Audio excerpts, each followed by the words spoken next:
mature person nag-aaway sila boss dahil sa sahod yat. Hindi naman sa dahil sa sahod.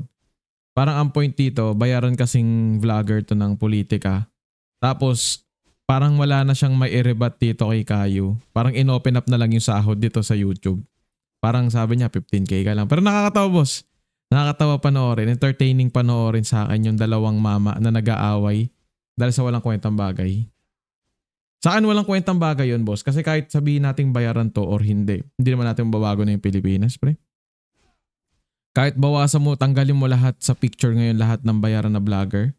Hanggat merong media, mainstream media, ganun pa rin eh. Hindi pa rin mababago yung resulta. Talagang may corrupt. May corrupt na bago pa nagkaroon ng vlogger. YouTuber na legit ako. YouTuber na legit ako. Oy, legit! Asan ang silver play button mo? Teka lang. Nagalit Kapag siya may yun. silver play button ba? Yun ba yung legit? Okay. So hindi pala ako YouTuber. Ay! Ikaw mo, ewan ko nai-cringe siya na lang ako. Ang point niya, hindi daw to legit na YouTuber. Kasi daw, wala siyang silver play button. Wala pa talaga yan kasi ilan lang subscriber pa nilang ni Kayo. Pero this year, tingin ko ma-achieve niya yung silver play button. Medyo mabilis na yung growth ni Kayo ngayon eh. Ano? Ayun na yun. Yun na yung bata mo. Ang corny. Ano pa? Kaya ba pangarap mo? Sige. Bakit mo binibenta yung bansa? Bakit mo binibenta yung bansa? Sige. Bibenta pa bansa? Bakit? Bakit? Bibenta bansa? Bakit? Bakit ang cheap mo? Bakit? Di ko idol yun. Dinidibang ko kayo parehas. Sino ba si Silver Voice Paano ko TV? naging idol yung tanga? Sige, asan? Idol ko naman si Batbay. Sige, asan? Sige. Sige. Kaya sobrang entertaining ng dalawang mama pag nag-aaway, no? Sige. Yun na yun. Bayaran ka. Binebenta mo ang bansa. Wala ka. Mababa ka. Ano? I think di niya binebenta yung bansa. Binebenta niya lang yung opinion niya. Kumbaga meron siyang sariling opinion na baka nababayaran. Pero hindi naman ibig sabihin na binebenta niya yung bansa. Medyo malayo. Ano? Magkano? Yung earnings ko! Ayan na, in-open up na yung earnings pre. Nakakatawa. Earnings ko, pinatulan mo! Ang cheap! Hoy, tanga! Ang cheap! Silver play button, nagpapabayad! Ang cheap! Silver play button, nagpapabayad! Ang cheap! Ang cheap! Ano, maayos ba gusto mo? Ano? Ano ba gusto mo? Maayos o hindi? Maayos o hindi? Ano gusto mo? Maayos o hindi? Maayos o hindi? Maayos o hindi? Yung mga yung mga high earner na nito lang naging high earner. Pag dumating yung time na natatalo na sila sa kaaway nila, yung sa discussion boss, i-brought up nila yung sahod niya, nakasahod nung kaaway niya. Maayos hindi? Ano gusto mo? Maayos o hindi? Maayos hindi? Sigaw on stream. Kaya nga eh. Ito kasi kailangan niya sumigaw kasi medyo mahina yung audio niya. Ito medyo balanse lang naman si Boss Kayo. Ang cheap mo! Binebenta mo yung bansa dahil dyan! Ano? Ano mo binagmulan nito? Wala na! Sabi mo, idol kasi... Pero feeling ko dito panalo si Kayo dito pre. Kasi doon pa lang sa binotap mo na hindi siya YouTuber kasi walang silver play. Ilan na ba followers ito? 100k. Sabihin natin mas malaki ka sa kanya ng times 2 or more than times 2. Pero hindi naman walang malaking YouTuber na ganyan umasta na fineflex nila yung silver play button nila para lang manalo sa diskusyon. Di ba ko kayong parehas kayong tanga? Ano? Bayaran! Traidor ka sa bansa! Traidor! Ang baba mo! Ang traidor mo! Silver play button nagpapabayad! Pero kung traidor yung tingin niya sa mga nagpapabayad na political vlogger, okay lang yun. Opinion niya yun eh. Lagi naman tayo lahat entitled tayo sa sarili nating opinion. Pero ako boss, ang opinion ko hindi talaga hindi naman binebenta yung bansa, hindi traidor. Nabibili lang talaga yung opinion niya. Depit dapat yan eh. Wala nang masabi si Blue. Talaga? Kaya ba? Silver button! Bayaran! Ano ba? Ang cringe na nilang panoorin. Ito si Bossing, medyo, awan ko. Game. Ano ba? Dali. Patingin. Ano ba? Traidor! Binebenta mo ang Pilipinas! Bakit? Huwag mong ibahin na usapan yung ginawa mo kay Richard Gomez. O ano? Ano yung ginagawa mo kay Richard Gomez? Ano, ayun ang kondisyon natin, di ba? Yan ang kondisyon natin, di ba? Oh, normal niya ba yung ganyan? Bayaran ka na nga eh. Inamin mo na. Okay na tayo doon. Bayaran ka. Normal niya ba yung ganyan? Hindi ko kasi siya napapanood eh. Si Kayo napapanood ko. So hindi ko alam kung normal na, kung parang ano niya yan, character niya yan sa camera. Na ganyan talaga parang nagpapanik or parang galit or pasigaw. Hindi ko sure. Syempre hindi ko siya napapanood, boss. Kaya hindi ko masabi ko ano yung makakapagbigay lang ako ng opinion based sa nakikita ko ngayon. Pero hindi sa kung anong klaseng tao siya, pre. Ilalabas mo yung bayad sa'yo! Ilalabas mo yung bayad sa'yo! Ilalabas mo yung bayad sa'yo! Pag pinakita ko! Takot! Gusto mo pakita yung earnings ko? Pakita mo yung bayad sa'yo! Ano? Oo nga. Siya siya yung nangihingi dito ng ng magkano yung kinikita sa YouTube. Labas niya muna yung kanya bago siya mag-demand sa iba. Mas okay yun kasi unfair dito eh. Mamaya ilabas dito, hindi naman niya ilalabas yung sahod niya. Diba? Unfair masyado. Taong bayaran halatang walang dignidad magkaperal. Marami talagang ganyan, boss eh. Pero,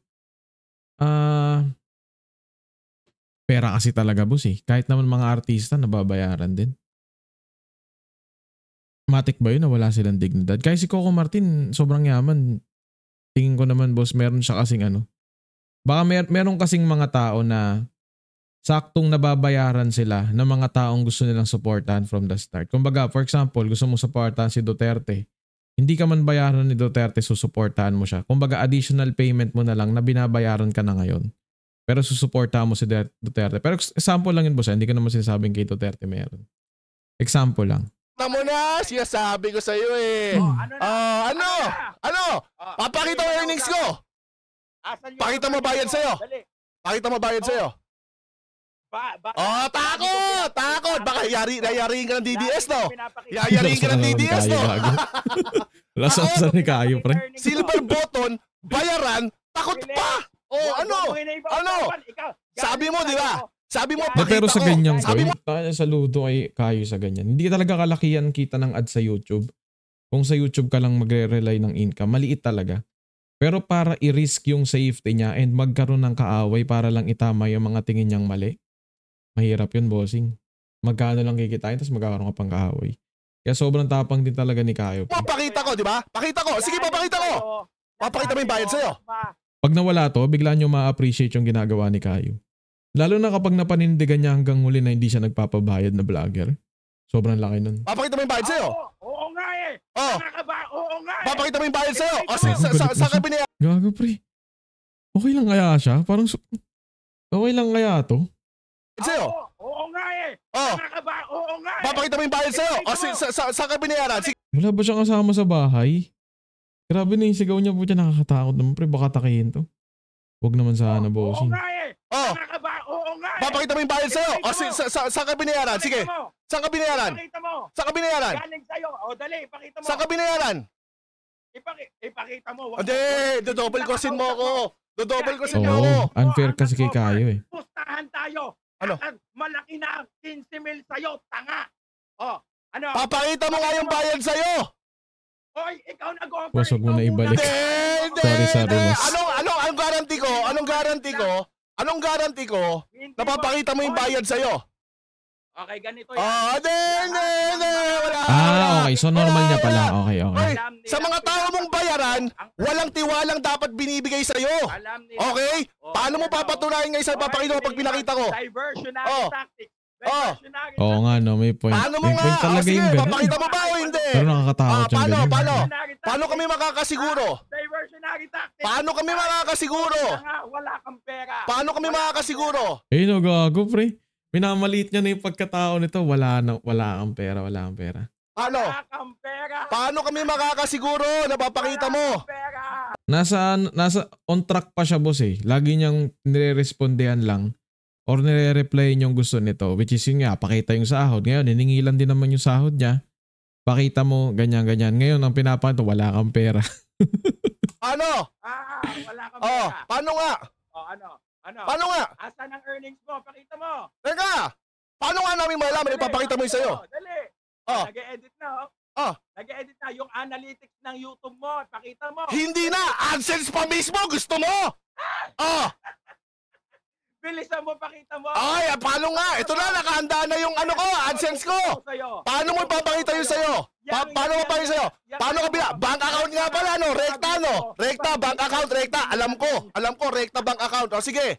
Sige, papakita mo. Okay, mabait pa ako. Malaki na 20. Entertaining, no, pre? Nakakatuwa rin makanood ng ganitong klaseng debate, pre. Puro sigaw. Puro sigaw, murahan, tanga ka ba, wala kang pera. Pakita mo yung pera mo. Pakita mo yung bank account mo. Wala ka masyadong mapupulot, pero entertaining, boss. Yun naman yung YouTube, boss. Entertainment naman talaga nag-start to bago naging mga tutorial, focus yung YouTube, eh. Bago maging educational pala, sorry. Ano? Papakita mo nga. Papakita mo yung sa'yo. Wala. Kung papakita mo yung sa'kin, pakita ko yung sa'yo.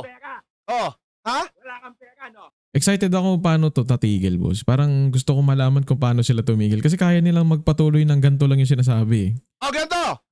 Sabi mo, ilan? Mataas na 20 mil sa akin? Sabi mo, teka, sige. Pagbibigyan ko na kasi baka tirahin ka ng DDS, no? Takot na takot ka, no? Kasi pag nalaman na bayaran ka, didimanda ka dahil paninira. Oh, yun pala, ilabas mo! Ilabas mo! Ilabas mo nga! Ilabas mo! Asan na yung sa'yo? Ilabas mo! Oh, ganito na lang! Ito, recorded to. Sabi mo, ilan estimate mo, kamo? Ilan estimate mo? Mataas na 20 mil? Pustahan tayo, hindi aabot ng 6 digits yan. Dali mo. Mag-delete ka channel! Bilisan mo! Mag-delete ka channel! Bilisan mo! Mag-delete ka channel! Bilisan mo! Oh, wala, pre. Mag-delete ka channel! Mag-delete ka channel! Corner lagi. Pakita ka channel! Pakita ka channel! Sige, pati bank account, papakita ko! Pati bank account! Ganito ba yung Panginoon nyo na... Mag-delete ka ng account! Wag may labas, boss. Mag-delete ka ng YouTube account, hindi! Hindi mo naman pala kaya. Mag-delete ka ng YouTube account, hindi! Hindi mo naman pala kaya. Ito! Isi-share ko na, ha! Isi-share ko na! Magkano kaya kita ni Kayo? Uy, gago. Magkano kaya? Mapakita niya? Ipakita mo account mo. Ano? Ipakita mo account mo. Pahiya! Ipakita mo bang account mo. Ayan! I-share mo! Ipakita mo bang account mo. I-share mo! Saan? I-share mo! Ayan, nakashare na, oh!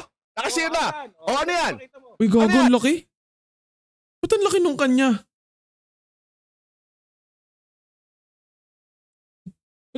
kanya? Anong meron sa channel niya?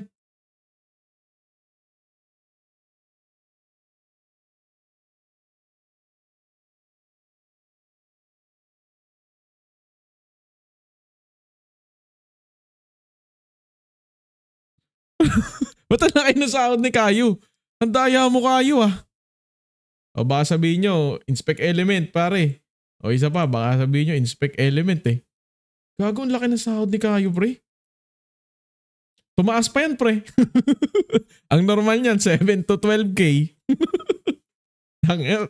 Paldo pa yan, pre. Yung 18K na yan, palduhan pa yan. Gago, lupit ni Kayo, ah.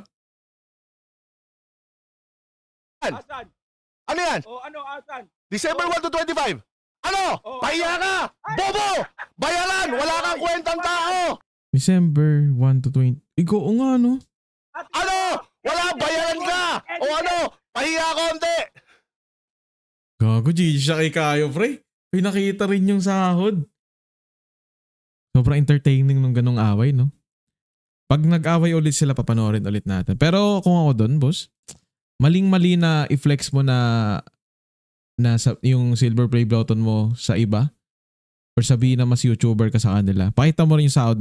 Tingin ko mas malaki sahod ni Kayo doon kaysa sa silver, ano yun? Silver Boys pa yun? Silver TV? Basta, tingin ko mas malaki na sahod ni Kayo. Ang laki nung kay Kayo, boss.